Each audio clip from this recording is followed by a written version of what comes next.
Good evening and welcome to the Eastbourne Parkrun Lockdown livestream. My name's Ray Whitby. I'm from Aspiring Runners YouTube channel, and it is great to have you here this evening. Joining me in the studio straight away, man that should probably need no introduction. You've been tuning in on a regular basis. We've got Simon Jones. Simon, how are you doing this evening? Good evening, Ray. Good evening. How are you, my friend? I am utterly knackered. I've been trying a new training regime, so I've been trying to sprint my fastest 1K, and this week's been the first week into that training regime, and I've never known anything like it.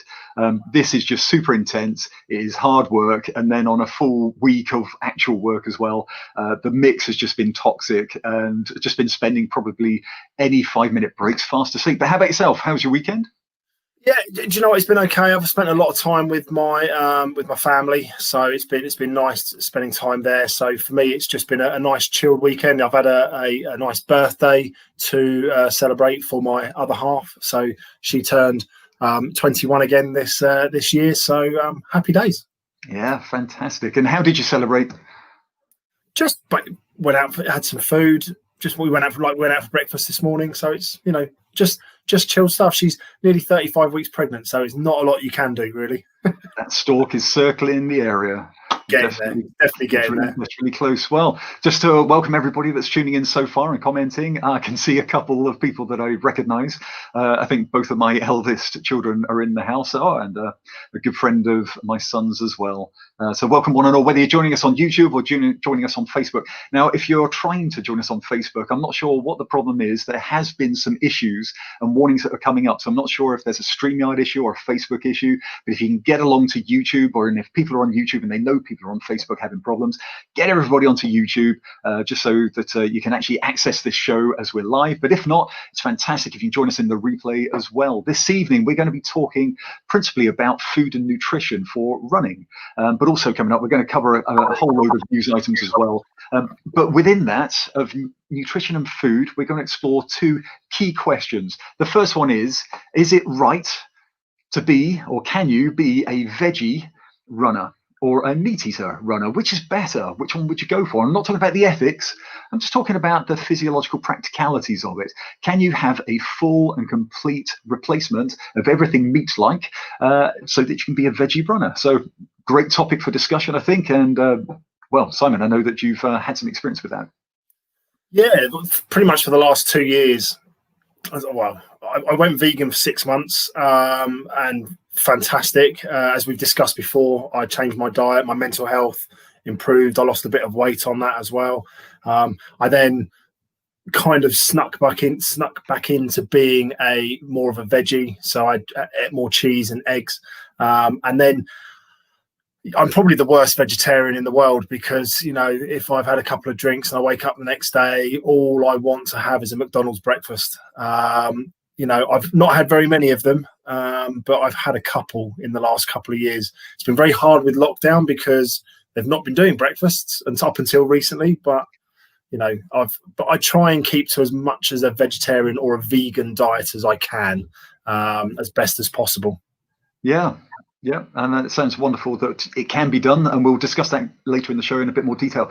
The second thing I said we're going to cover is this whole idea. Now, you may not have heard the contention, but based on the meals that you can have and dieting and nutrition for running, it's the Kenyan running diet versus the Welsh running diet. Now, when I broached this subject earlier with Simon, he said, Welsh running diet? What's that? If you know what I'm talking about, please comment below. If you don't know what I'm talking about, please comment below. It'd be great to get your input tonight. And I think one of the questions that we would ask for the breakdown, for the icebreaker, has got to be, are you at your ideal running weight? So do you even know what your running weight should be? And how do you get there? And is a diet a critical part of that? So it'd be great if you can comment away. Let us know, are you at your ideal running weight? Is there such a thing as well? And I know Simon as well, coming back to you. Yeah, you were at an optimal weight where you had got some PBs for a sub 20. It was what, 19 minutes and 18 seconds. 18 seconds. Now you can still run a 20-minute 5K, but you are substantially, shall we say, heavier than that? Or? Yeah, at my peak, I would say that I was about early 14.3, 14.4 when I ran my parkrun PB. But at that point, I was at my peak fitness. I was training for my first Ironman event. I was that I would probably say, even from going back when I was at school and, you know, through my early or my late teens playing semi-professional football, I think training for Ironman, I was probably at my peak fitness that I've ever been. I don't think I've ever been as fit as that.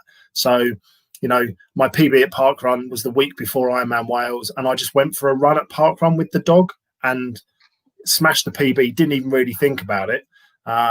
So yeah, yes, I can do a sub 20, or have been able to do a sub 20 at different weights, but it is a lot harder, I feel.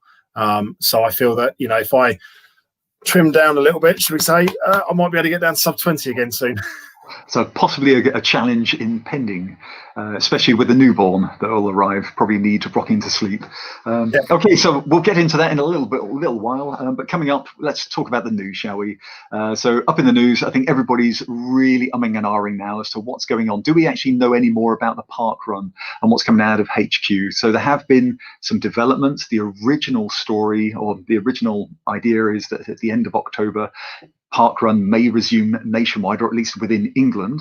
You know, what happens in the other countries of UK is something different, and other countries around the world. But of course, you know, the last couple of weeks since that announcement, I think it was almost the next day, everybody's concerned about a second spike, and the figures are showing that the second spike is kind of on its way. We're just waiting for the government to announce probably stricter guidelines in the lockdown, whilst businesses and schools will keep on going. But how that may affect sporting events, we don't quite know. But I know that parkrun itself, very, very primary mission is to keep everybody safe, and that goes for not just the runners and the joggers and the walkers, but all participants and the volunteers as well. Simon, have you got any more details for us? Well, no, I think you've pretty much covered it quite clearly. I think with local lockdowns happening, and you know, I know that parkrun is exempt from the rule of 6, so the government's rule of 6 is quite clear. But I say it's quite clear. I don't think it is, but you know, the rule of 6, no more than 6 people. But parkrun is one of those events that has been exempt from the rule of 6, like gym classes, I believe, and other bits and pieces, like weddings and things. So I think with the amounts of local lockdowns that are starting to happen, I think parkrun have announced that they're literally watching on a day by day, minute by minute basis. You know, Matt Hancock announced over the last 24 hours, I think he announced that we must abide by the rules, otherwise we will go into another national lockdown. Working in social care, I can see another national lockdown happening, because I was in the shops yesterday, and there were probably, when they face masks were told you have to wear a face mask in a shop, everyone was wearing them. And now I would probably say 10 to 25% of people aren't wearing them. Now, I'm not saying that they don't have a medical condition that stops them wearing that and they're exempt from wearing it, but the amount of people that aren't wearing masks now seems to have increased. So I think that everything's going to be taken into consideration. But as we've said all the way through this, parkrun will only start up again if it's safe to do so across the board. So, you know, I think it's a way to. I think they said end of October. That was a hopeful goal. I know that they said that it's probably going to be extended further from there. So I think it's just a case of wait and see, wait for any announcements. But there's lots of talk going on in between volunteers about what could happen, you know, little ideas that are coming up that are being shared. And I know that Nat and Mike, who's obviously ambassador and event directors, are keen to get things going on a COVID safe, COVID friendly environment. So, you know, there will be a time when it's announced, yes, we need to start things up in 6 weeks, 4 weeks, whatever it is, that then more will come to front. But it's, you know, be as soon as we know anything, you know, we'll say further. Yeah, and I think what we've seen as well, that during this lockdown period, there have been lots of other ideas that have come out nationally and internationally. And this whole idea of virtual racing has really electrified people's ideas and imaginations, and I think it's absolutely fantastic. So I know somebody that's currently watching it. It's actually my brother-in-law, Andrew Maybury, who has done the Great North Run in the south. I mean, how fantastic! He did the virtual one. Yeah, that was last weekend, wasn't it? That's right. So, Andrew, Yeah. if you're watching, please, type away. Tell us how you did. It'd be great to get your comments on that and your experience of it as well, of engaging in a virtual race. I haven't had the time, unfortunately. I've just been so busy trying to do this, that, and the other. But I think it's just an absolutely fantastic idea how, if we don't have access to the regular park runs, then there are other ways in which we can get our fix, our running fix. But at the moment, the rules of 6 does allow us to get out there and train. So are you saying you've not done any not park runs? Because they're virtual races. No, are they virtual races or are they runs? They're virtual runs. So it's a virtual run, and it's a time where we can log our time, very similar to a virtual race. I've competed in a few virtual races this year. So you still have to log your time. So it's recording a time for the event that you're doing. So okay, it's not a race, but it's an event. It is. So have you? So I have been logging most of my not park runs. And Andrew, well done. He said it was slow, but pleased he made it. And I remember actually trying to get his updates as he was going round. He didn't live stream all of it, but we did have updates as he went through it. Well done, Andrew. Hats off. And to anybody else who's out there that's watching this live stream, kudos if you've done it. It would just be great. Capture it in the comments live or write them down in the comments below on the YouTube or Facebook output for this video. It would be great. Next up in the news, we've got a South African woman, Trish Eckstein, 42. This is just the incredible thing. She has broken the record for the most half marathons in a row. Now, it comes down to just how many do you have to run in order to break the record? Simon? Well, the record was 74 half marathons in a row, which is just astonishing. It's, to run 2.5 months, a half marathon every day is just fabulous. But currently she's on 78, 79, is it? I think. That's it.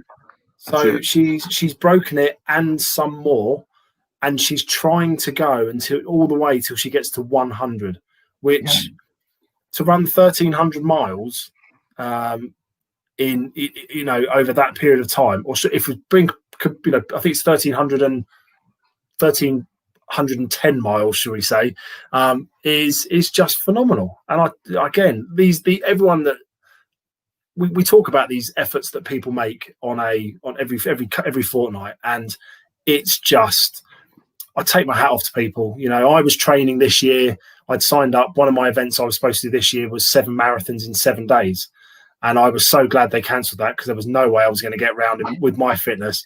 But that's because, but COVID stopped it. Sure. And to think about running, I've run 3 marathons over 3 weekends, and like that, just knowing how broken I was after that, how I can run a marathon. I could go out and run a half marathon tomorrow, but could I do it the day after? Possibly. Can I do it the day after that? I might be able to. Can I then do it the day after that and keep going? I don't know if you remember Eddie Izzard a few years ago for Sport Relief, was it? I believe the Comic Relief, Sport Relief. He ran 42 in South Africa as well. He ran. I think he ran. Was it 42 marathons in like 45 days or something like that? Yeah. So, but looking at his times, he was running at, I think his first marathon was like 10.5 hours. And he managed to get them all over time. He managed to get them down to about 4 hours each day. Yeah. So, it can be done. And obviously your body will learn to deal with it, especially if she's going out and she's running a 3-hour half marathon every day. That's a lot of time on your feet. But obviously, probably if it's more gentle for her. But if she's going out and running a 1:45 or a 1:30 every day, she's run 78 half marathons in 78 days. That is bonkers in anyone's, even in old money. That's bonkers. And it requires an effective strategy, not just for recovery, but also in terms of the nutrition that you have to put in. So she's going to be effective diet before, during, and after, and that is consistent for all of that time. So she must have an effective support crew as well to try and get her through that. And it'll only take one niggle. One slight niggle that will just exacerbate, injury will be threatening, and then it's game over. So how she's managing that is just incredible. So an incredible feat, and kudos to Trish. It's incredible. I also wonder, is she running the same half marathon every day, or is she changing it? Because if I had to run the same course every day, 13 miles every day. That's very mentally tough. It's a mentally tough achievement anyway. And I guess she's doing things, changing it up sufficiently. As you say, nutrition needs to be on board, hydration needs to be on board, the support crew to help with any niggles and, you know, massages and things like that. But the course would be the big thing for me, you know. And she might be running quick if she's running through, you know, some national parks that have lions and other things in there. I've been to South Africa. I know how. I've been to a few of the national parks, and I know that there are some big creatures there. Yeah. Plus, also in South Africa, I think they've got probably first and second place in terms of the biggest parkrun community, running community of attendance. It's well over 1,000 each. And if I remember correctly, I went on a run through of one of them on YouTube, and it's phenomenal. One of them actually goes through a shopping centre. So they're running on the streets next to cars. They run through a shopping centre. It's insane, and especially when you've got 1,000 people trying to do it, just incredible. So yeah, if I can find the link, I'll have to put that in the description below. It's definitely worth searching it. And just to say that who she's running for as well, what she's running for is to raise awareness of mental health issues. And it's put here in the news clip that it's especially those that are affected during the pandemic as well. So again, a great effort, not just physically, but also for who she's trying to raise awareness for. So yeah, major kudos. And you know, if you're joining us and just picking up on these news items, you know, what's the craziest thing you've run? You know, how intensely have you run? So Simon, you're saying you've done 3 marathons. Is that 3 marathons over 3 weekends? Yeah, in 2011, I did the Taunton Marathon. Then the week after, I did Brighton Marathon, and then the week after, I did London Marathon. So I did that over 3 weekends, and I remember waking up, and I didn't do any running in between because I was just letting my body recover. I remember waking up or going to bed the night before London, the third one, and just going, I don't know if I can run tomorrow. And I was hobbling everywhere, but I got up, I taped my blisters and my feet up, stuck my socks on, stuck my elbow gear on, and went, and I got round it. Yeah, somehow. So come on, viewers, tell us the most insane amount of running that you've done, you know, whether it's a recent memory or a long distant memory, but please comment away and let us know, you know, what kind of training regimes that you've been on, where it's been super intensive, or you know, the kind of crazy races that you put back to back over successive weekends or day after day after day. It'd be great to know. Please comment below. Next item in the news certainly isn't a 2-minute news item anymore. I do apologize for that, but actually these things are fun to talk about. Now this guy is just, yeah, hats off to this individual who has managed to break a world record. Now he's run 1 kilometer in 5 minutes and 30 seconds. Now, of course, that isn't a world record until you realize he did that backwards. He ran 1 mile backwards, 1.61 kilometers backwards. And the 5 minutes and 30 seconds it took him, I've worked out it's 3 minutes, 25 seconds per kilometer. Now, I'm just doing this 1 kilometer challenge, and the baseline that I ran all out, flat out, forwards on a flat course was 3 minutes and 28 seconds. And this guy had set the world record by going quicker than I can forwards than he did going back. It's just incredible. But he did it for a mile. And he did it for a mile. He did it longer than I could. And he was going backwards. And he said that he had to find a straight, flat course. He had somebody in front of him. Obviously, he was running backwards, obviously keeping an eye, trying to direct him as much as he could. And how he manages not to fall over. Of course, with regular training, you would obviously get used to it. And in fact, I don't know about you, Simon, or anybody else that's viewing, I found that using the backwards run, especially without trainers on grass, is very useful for trying to gauge how you put your feet down when you run. And I've been going through something with my own family as well, trying to get them to put their footfalls in the correct place. So they're doing a lot of heel strikes and then rolling through. So it's trying to land midsole and then roll through. But if you run backwards, you're already on the balls of your feet. So that's about the most backwards running I've done. Very short distance just to get the form right. But yeah, 1 mile, just insane, just incredible. That's quicker than I could do as well. I think it's mental. And I think isn't his surname Yoda or something like that? So, yeah. You know, the force was definitely strong with that one. Yeah, it's just incredible. Aaron Yoda, yeah, famous for his backwards running style, he says. And yeah, just incredible. So still going strong. So let's get on. lots more that we could discuss, but I think actually we should get on with the main topics of discussion. And we're going to be looking at nutrition and running. And of course, this is a very important subject that we all have to face at some point. And it really does depend when. Now, just going back to early days of running, most of us can probably remember that if it was something similar to just learning to run, we're building up the distance, and actually things like the couch to 5K, okay, they didn't exist prior to 1990s sometime.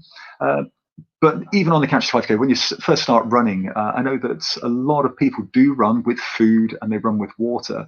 And it's not always necessary, but they do feel like it's a bit of a comfort. They do feel parched and therefore they need to hydrate.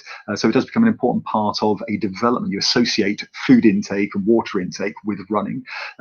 But it really does depend on the distance that you're running, as well as the intensity, as well as the environment as well. So I thought it would just be great that we just explore a few of these things, and it'd be great to know from you viewers, what kind of fueling strategies do you have? Do you have a diet that reflects the intensity of your training program and the running and the PBs that you're after? So it would just be great to get to your comments. How big or how important is food and running to you? So Simon, just give us an idea of what are your approaches? Do you have anything at the moment? Did you have anything? Yeah, I think for me, I'm a big foodie anyway. Even if I'm not training, I love food and I will eat as much of it. And as I'm a junk, as I said, I'm a junk food veggie type thing. I'll eat all of the bad things, just to try and I just love food, whether it be chocolate, burgers, whatever it is, chips. I'll try and eat it. But if I know I've got a particularly difficult race coming up, so anything like a marathon, I always try the last few weeks to cut down a bit of the rubbish food, try and eat a bit cleaner, drop a couple of pounds, a little bit more, which I probably should do 6 months beforehand or 3 months beforehand, but it's always like 3 weeks before. I need to lose half a stone to get round quicker, but I never do it. But I always try and find that anything up to a half marathon, I pretty much don't take anything on the run with me. So if I'm on a training run or I'm actually on a race, anything up to a half marathon, if there's a water stop, I might take a cup of water. It depends. If it's quite a warm day, then yes, I will. But normally for a race, and most of the half marathons I do are either early spring or late autumn, so it's a lot cooler. So I won't necessarily need to take any water on. But I tend not to take anything with me. But always anything from a half marathon up, I will always have a good breakfast. So something like peanut butter and jam on toast or on a bagel, or a banana. Probably have one of the many isotonic drinks you can get out there, like Lucozade potentially, as one of the brands. But I might have a Lucozade with me on the way up as well. As soon as I get past half marathon, I think mentally I need something to keep me going along the way. So whether it be just a sip of water, or a jelly baby or something like that. But I've learned that the bigger the event, you don't necessarily need to take anything with you. And I know we've talked about this before, Ray, but if anyone who's ever run London Marathon and has taken gel packs with them or anything with them, I've never taken anything with me on the London Marathon, because you are literally handed food at every step that you take. There's bananas, there's cut up Mars bars, there's oranges, satsumas, jelly babies. They're so sickly, but you just end up eating half a ton of them. Wine gums, Rolos, anything you can think of. There are people, I remember, and again, I haven't told you this, I remember running a London Marathon, I think it was 2 or 3 years ago, and I got to a point, it was very, very warm, and I got to a point where I just needed some flat Coke. I just needed that stimulus. That meant I just I need something I just need flat Coke. And I was looking in the crowds and I saw a guy with a bottle of Pepsi Max, and I just stopped and said, "Mate, can I just have a sip of your Pepsi?" And he went, "I wouldn't, mate. Most of it's rum." And I was like, "Oh, okay." And I ended up saying, "No, I don't need anything." And I just carried on. But yeah, I think depending on what your goal is for the race, and depending on what the race that you're doing, will depend on probably what the best course of action to go along. So For a 5K, I might have breakfast beforehand. I might not. If it's a race, I probably would, because they're normally later on in the morning. If I'm going out for a 5K at 6 o'clock tomorrow morning, I won't eat anything. I might have a sip of water before I go out, but I probably won't have anything else. But anything more, it depends on the time of day. It depends on, I think there's so many variables. What are your thoughts, Ray? Yeah, definitely up for that. I think, back to basics almost in the discussion. It's just, when do you need to start thinking about it? And, if you're talking about marathons, that after probably the first hour, the energy is gone. The glucose will be depleted, whether it be glycogen, it's the stored energy form of glucose. And you're going to need carbohydrates within the system to be able to convert to energy to keep your system going. Now, I did read somewhere that if you're even doing the marathon, you can run it without any intake of food at all. You don't have to replace your carbohydrates, because you should have enough, maybe fat storage and muscle. But of course, they begin to break down. Now, you can continue to run a marathon on very little intake, if no intake at all for carbohydrates, but it is slow. Very, very slow.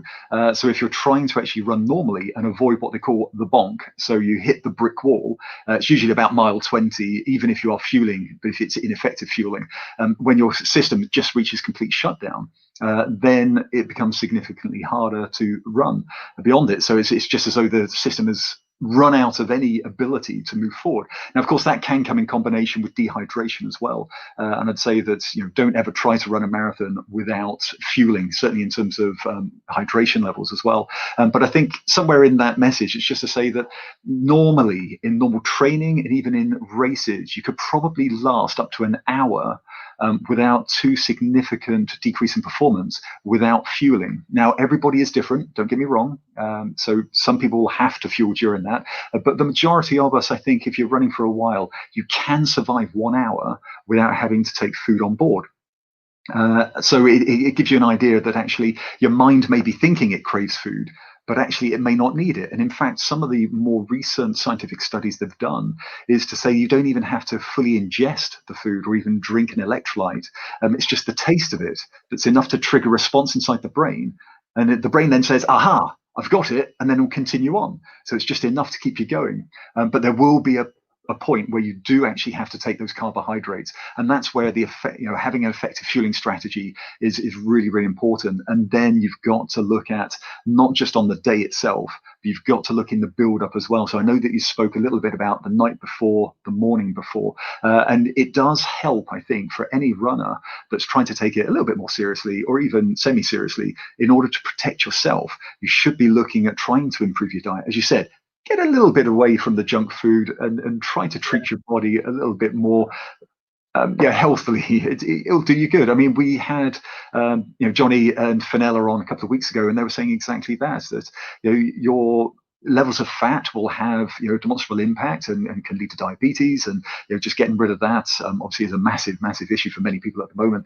So it's not necessarily weight loss, although that can help, but having an effective diet can really help improve your longevity, as well as your day-to-day health and well-being, and therefore, it should be a good thing to treat yourself right and treat your body as a temple, as they say, and putting the right kind of things inside. I mean, it should be mentally as well as nourishing on food.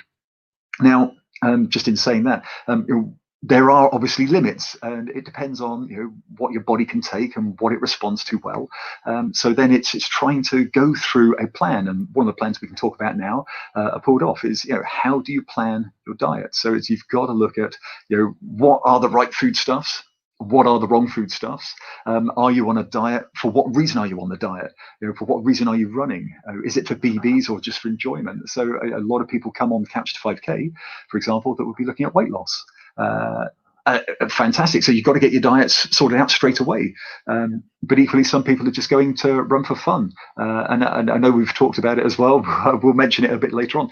But there are some races and runs where it actually involve food and unhealthy drinks as well. So I'm just saying that it doesn't depend on where you are. But there are some strategies you can put in place. So you've got to look at your diet. You've got to treat your body like a temple. You've got to put the right kind of foodstuffs in. If we're talking about running, then you should be thinking about what are your carbohydrates going into the system. So they're going to be your important fuel stores that you build up prior to a race. And then during a race or just before a race, you want the slow releasing energy, so you don't have an instant disappearance of all your fast processed sugars going through the system, converting rapidly. You want the slow release of energy, and then of course you top them up as you're going through the run. But you've also got to look at the after run as well. So you're going to have massive muscle damage, so you're going to need protein in order to build up your muscles again, as well as carbohydrates you need to replenish. But there are also amino acids that are depleted as well. And that's where we can come in and talk about the vegetarian, because there are some amino acids that are only derived out of animal only or meat diets. I think there may be some effective supplements, but we can talk about that in a minute. So I think it does depend on where you're at and what you're trying to achieve. But I think there are some general guidelines that you can follow. Things like eating little but often is a good one. Looking at supplements, of course, you can buy pills and bottles and neck them down. But I think the advice is, can you actually find them in foodstuffs? So you're actually getting them naturally rather than the manufactured kind of thing. Always drink more water. I think all of us, probably very poor. And I think I read that even if you're, 2% dehydrated, it affects your mental capacities by 5 to 10%. So it's only a small amount of water loss, and suddenly your mental capacities are gone. And in a race, it's not just the physical effort that you're putting in. You've also got a mental battle to keep yourself going strong. So there are some things that you need to be very keenly aware of, and making sure that you're getting on board with. So yeah, why don't we talk about the night before? What kind of things have you been putting down your neck the night before that you've actually found effective for the run the next day? Right. One of the stories I'm going to tell you anyway, because we discussed this the other day, but I would always advocate a carbohydrate fueled meal the night before. So the old adage of eating a pasta dish the night before a race, I think does actually work. And I think, yes, that's probably a very good thing to do, because it's a slow release of energy the next day. You've fueled already. You've done the majority of the fueling. And it's just, as you say, topping it up as you go. So I've always been an advocate of eating not massive bowls of pasta, because I think that can have an adverse effect, because you then run on a heavy stomach and potentially toileting issues. We've all been to races where we walk into a cubicle, we use the facilities for a couple of minutes, we walk back out, and then we go, I need to go again, and then we go back to it again. So sometimes that is because of overfueling, sometimes that's because of nerves. But I always advocate a probably 2 handfuls of pasta with some sauce and other bits, veg and meat, or a meat replacement product, a veggie product or something like that, as a really nice dinner the night before. And then but as I have said to you, my third quickest ever marathon, I ran after a 3-course meal. I then got home, had it was either a bag of Doritos, a big share bag of Doritos, or Pringles, and then a share bag of Maltesers with a couple of beers. So I had all of that the night before, and still went out and ran a really quick marathon time. Whether that's because it was in my legs anyway, and it didn't really matter, I don't know. Or I just went out to enjoy the run, didn't really think anything of it, and just enjoyed the run. And it was one of those quick runs that we all experience every now and again. But I wouldn't advocate that. Well, I wouldn't say that's probably the best thing. But then potentially we're now talking about the Welsh running diet, which we want to come on to in a bit. I love the Welsh running diet. As a Welshman myself, I love this diet. Thank you, Duncan, for your comment. It's good to see you on the show. Says, I agree with about the hour and length of not needing to fuel, but it is important beyond that. And I think that's absolutely right. You've got to do it, and you've got to do it before you start feeling the effects of it. So if you're feeling hungry, you've got to take on food, but it's got to be easily processable, of course. There's no point trying to have a large intake of food because all the blood will then divert to the stomach in order to digest it, where it actually needs to be further away. The blood flow and the oxygen needs to be getting out to the extremities where the muscles are working hard for the run. So you have to be careful what you're taking in. So easily digestible, and then probably a mixture at that point of slow and quick release types of sugars, very invaluable. And of course, you can get these processed stuffs, the gel bars and energy bars as well, or most important is probably the electrolytes, which can also double up for carbohydrate sources as well. But they're each to their own, so there's lots of things you can do. So I think, yes, the night before, carb loading, it's the old adage, just try and get the carbs in, but being careful that you do actually get a good night's sleep and you're not just spending your evening with tummy ache, and making sure you do have something for breakfast. But again, each to their own. You, Simon, have said I don't need it all the time. For myself, I do have something, peanut butter, bananas, those kind of things, just to know that there's something in the system, so just feel a little bit settled.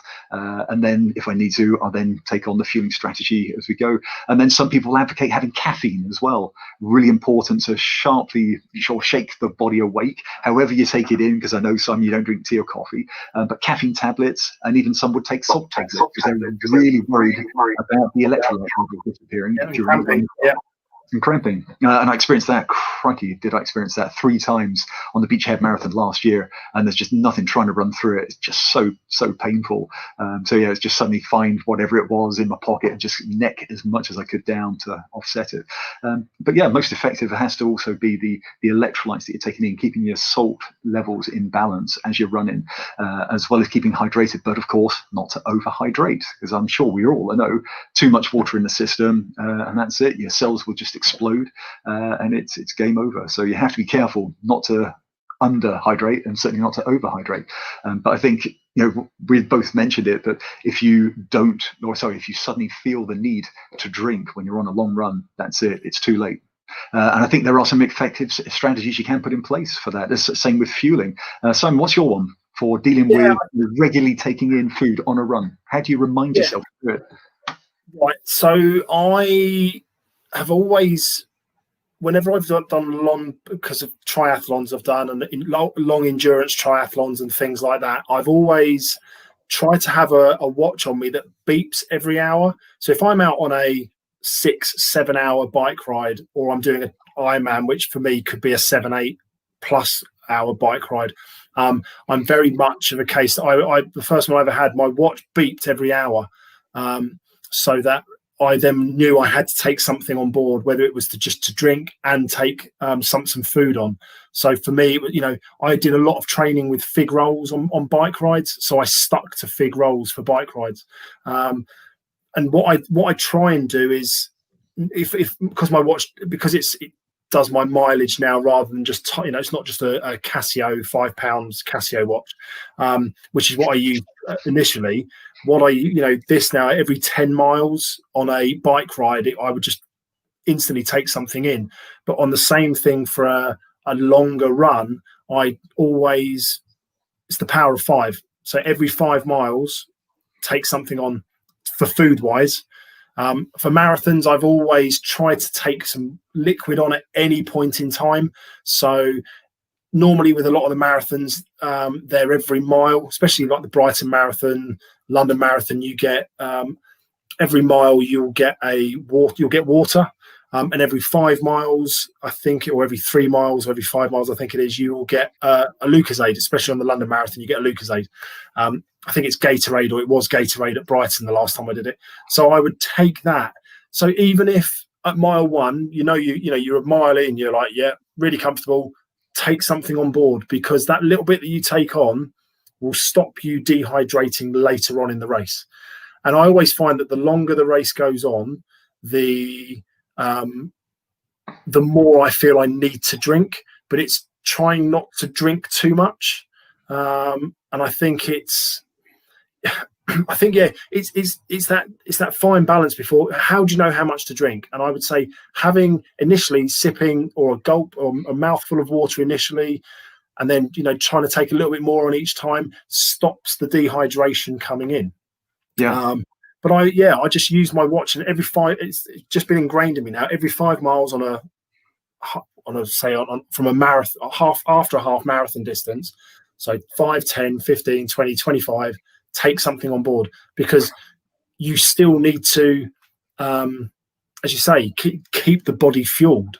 I am not one for gels or gel packs, or very much for shot blocks. I used to take them, and I don't really take them now. I find that personally, things like jelly babies, bananas. Obviously, you can't necessarily run a 20-mile race, a 20-mile run with a banana in your hand the whole way. I've seen people do it, or have it in a backpack. I've seen people do it, but things like wine gums, I find, because they dissolve quicker and they're a quicker release of sugars, I find that for me they were equally as effective as a gel pack for me, and a damn sight cheaper. Yeah, so I'd just say, viewers, what about yourselves? Those that have done running long distance, whether it's 10K upwards, if you've had to deal with fueling strategies, what's been your most successful strategy that you've used time and time again? But equally, have you had experience of bonking during the race? Have you had that experience where you just hit the wall because of ineffective fueling? Please comment away. Let us know your experiences. It'd be good to know. And as we alluded to earlier, also, great to have that advice whilst you're actually going through the race, so that you do have those reminders. Because I know it's easy to forget. You get so caught up in the ambience, especially in big races. There's so much going on. You tend to be, caught up in the atmosphere, and sometimes we do forget. And that's probably where it could all go wrong, especially on drinking. Yeah, one thing I would advocate is not to try anything food-wise or drink-wise in a race that you've not tried in training. So if you've never tried a gel pack and you're 18 miles into a marathon and someone hands you a gel pack, I wouldn't necessarily take it, because they have been known to upset the stomach, and cause issues along the run. They've necessarily given people the runs on the run, shall we say. So if you've been working with gels throughout, and a particular manufacturer, let's say SIS, they're just one that comes to mind, or GU. If you're working with a particular brand, possibly stick with it, because even the change of brand can have a negative effect. Fortunately, I try and stick that in my head as well, that I normally train with bananas, fig rolls, jelly babies, wine gums, that kind of thing when I'm on a long run, just to keep myself going. Midget gems as well. So because they're quite easy to put in. You chew them, it gets your mouth, as you say, gets the brain thinking you're eating a lot more. Wash it down with some water, and it's quickly released into the body, which is what a gel pack or a shot block or a caffeine bullet or something like that is designed to do. But it's each their own, and it's trying it out in your training runs. If you're going out to do a 10K and it's your first time you've ever done a 10K and you're a bit worried, probably try half a gel pack or a quarter of a gel pack on your run, just to see how you get on, and then increase it slowly as you increase in your mileage, so your body gets used to processing it. Because the last thing you want to do is take a gel pack and you're halfway through a race, and then you're spending 20 minutes in the conveniences because you can't go any further. And I know people it's happened to, unfortunately.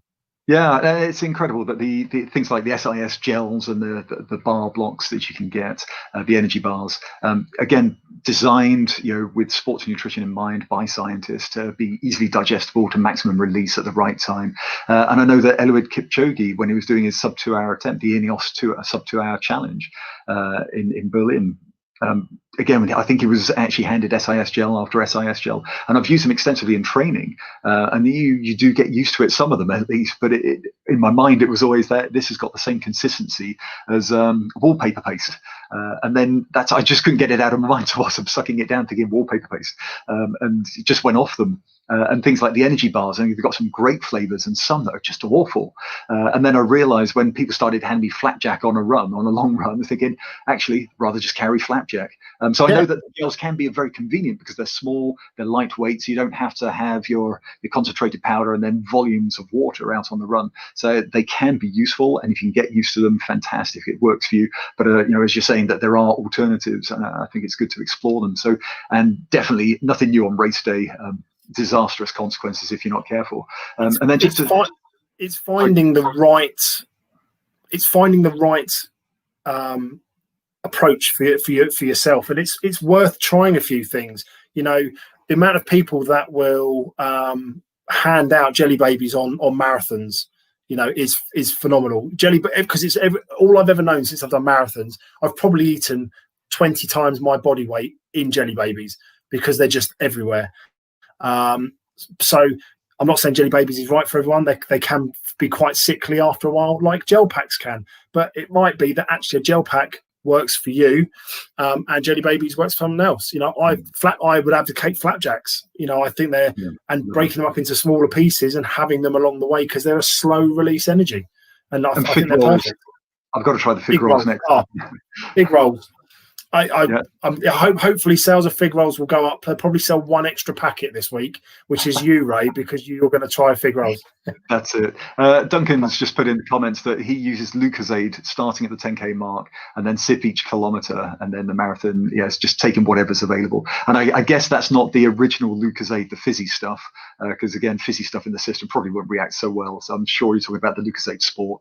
So thanks, Duncan, for bringing that comment in. So just talking about post-race recovery, of course, fueling then is equally as important as it is before the race and during the race. And when you're looking at post-race, I've already intimated you've got to be looking at trying to replace your glycogen levels. You've got to get that carbohydrate back into your system, and also building up on your proteins as well. So you've got to look at muscle fiber damage recovery. So you've got to have those two. And I think somebody had said that as soon as you get off the run, you've got about half an hour, maybe to an hour, in which you need to start getting that stuff in your system. If you leave it too long, it's a bit like you're not doing a proper cool down and massaging all of that out of your legs, then the damage will be there for quite a while too. If you can make that first half hour, first hour after a run, really important to get that fueling strategy for the post-race, and that'll aid your recovery.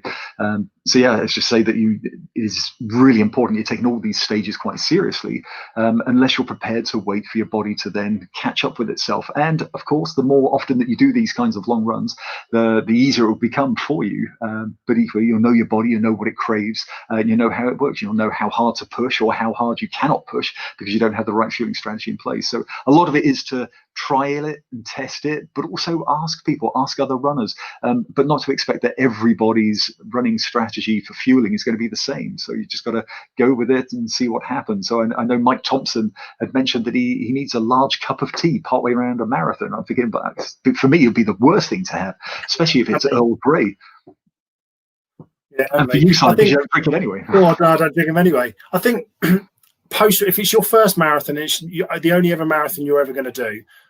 I think I always find that after a longer run, I don't necessarily feel hungry for about an hour, or don't feel like I can't stomach any food for about 45 minutes to an hour. The longer the event, it sometimes can be 2 or 3 hours, especially with like ultra marathons and Ironman events that I've done. I just don't feel hungry after the event, but I find that within a couple of hours, usually, I start craving food, more and more and more food.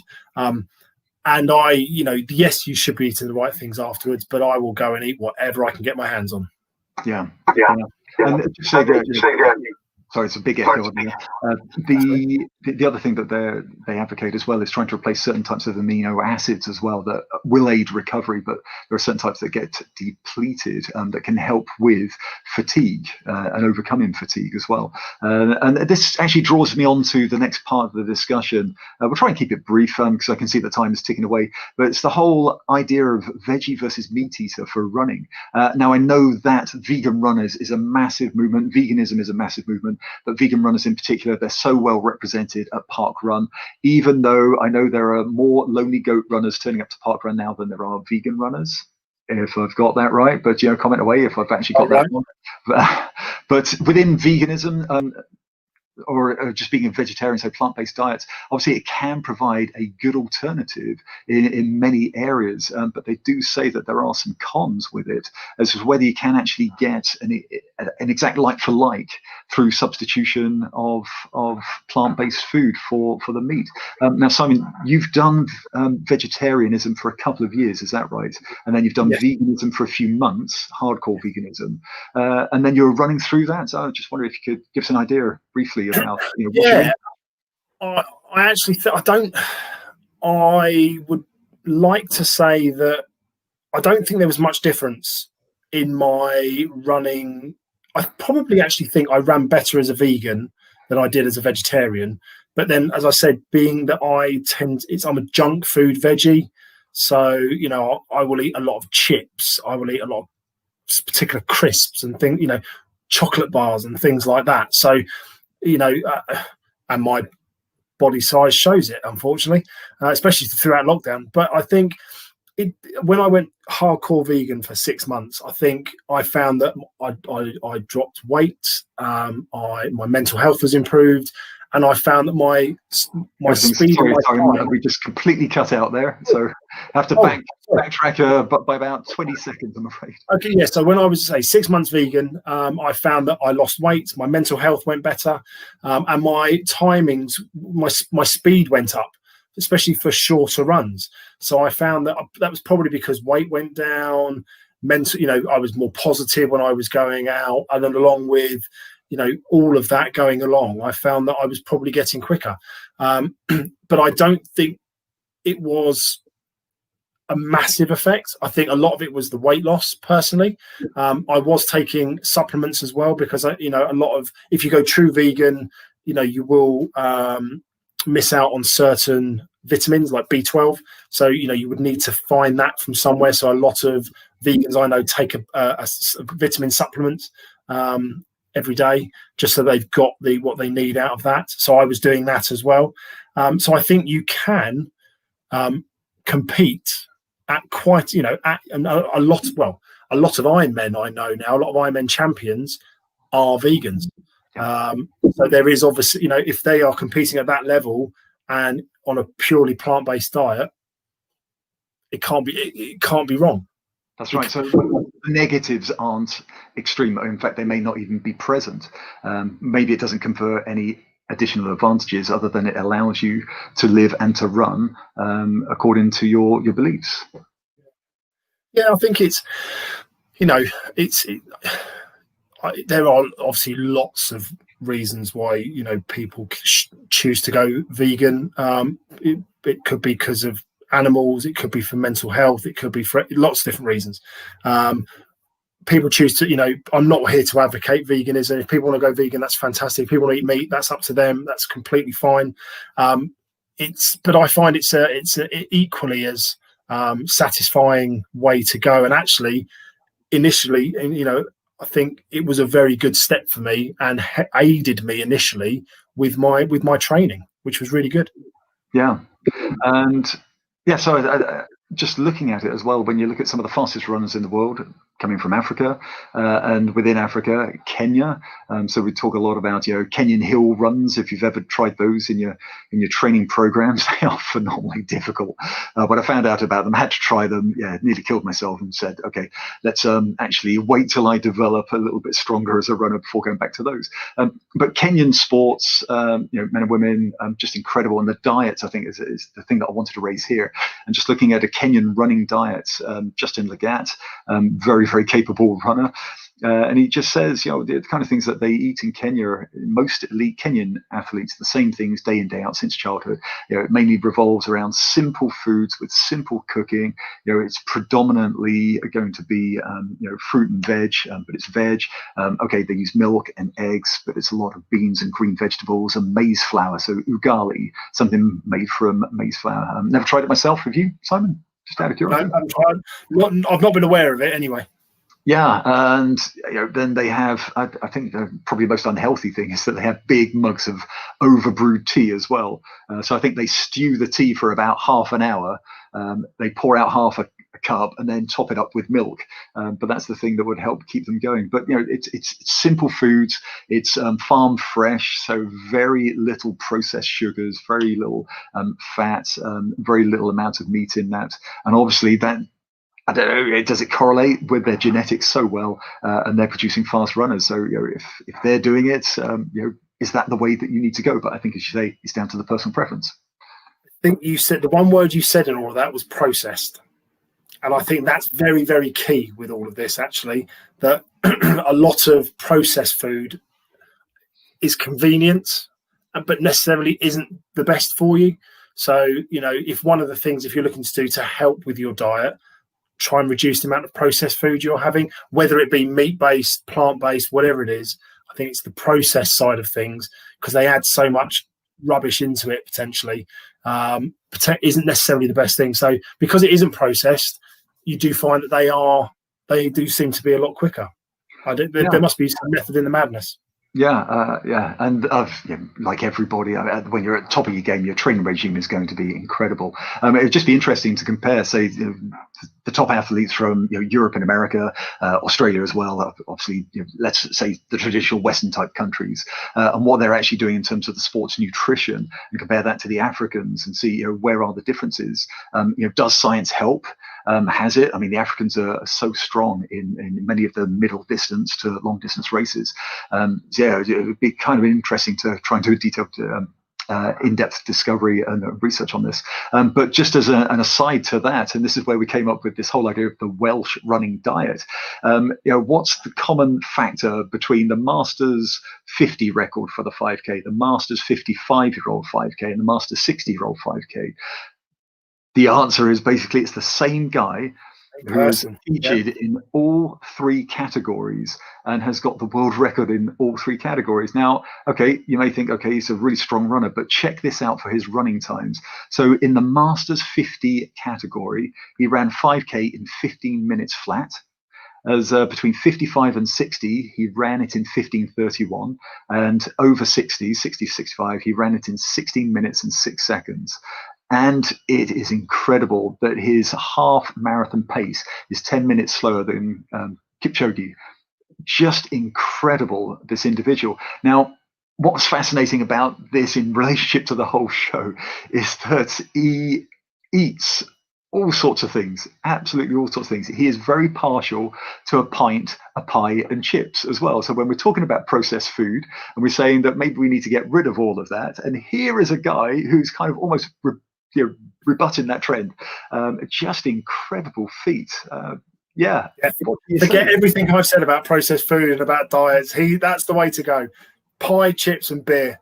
I'm sold. I'm there. I'm doing it. And I think it's incredible, and I think we need to celebrate individuals like this. Far too much time is spent celebrating the younger athletes, and I think they do an incredible job, and they do set the world records, which obviously is for all age categories. But when we have 60-year-olds that are competing like this, able to run a 16 minutes 5K at 60 years old, that is just a phenomenal feat. And I just have to say, it's because he puts in a killer training program. Of course, we could talk about genetics, but I think it's his whole attitude as well. And a lot of people have said things like it is a positive mental attitude that will help force you through it. So he says he's not too bothered about the food he eats.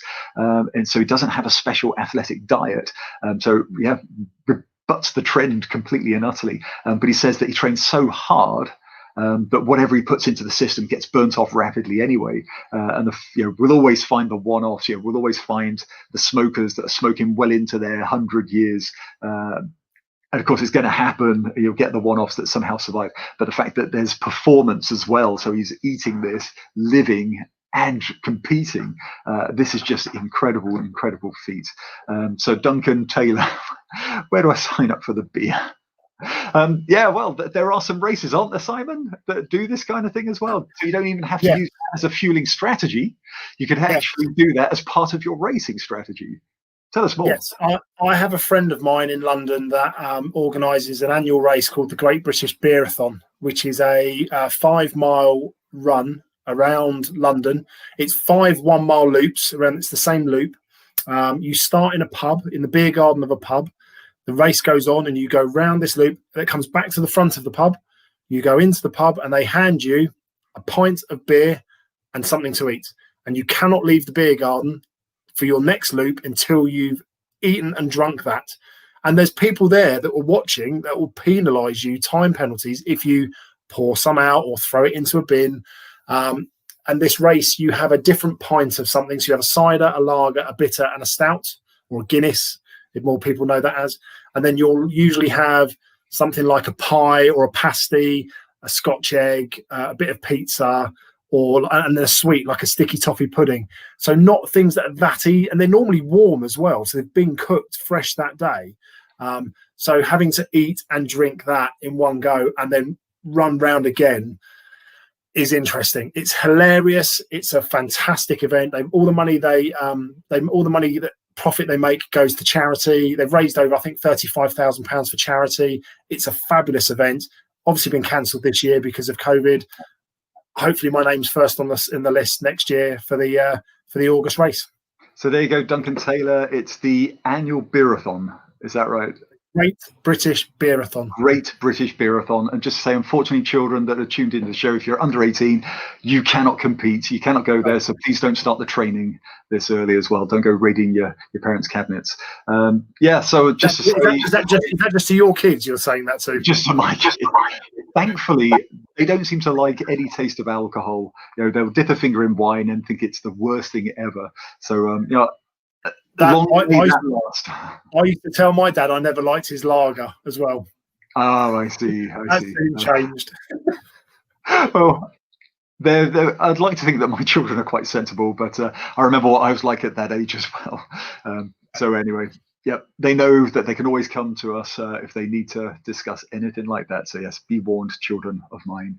So it's just say it's been kind of fascinating trying to talk about the subject. It'd be really interesting if we had a nutritionist or a vegan runner come in and give their perspective as well, just to advocate their particular cause. It's kind of an interesting one, but really fascinating that it's what you can do and how people can respond to different types of food and different types of fueling strategy. And as you say, they can go on and compete at the very top level. So, whether it's purely veganism or even, the pie and chips that gets an individual through the week, it's just fascinating that individuals who embrace running, whether it's for fun or more seriously, it's just really incredible, this running community and the kind of things that come out and the stories that come out.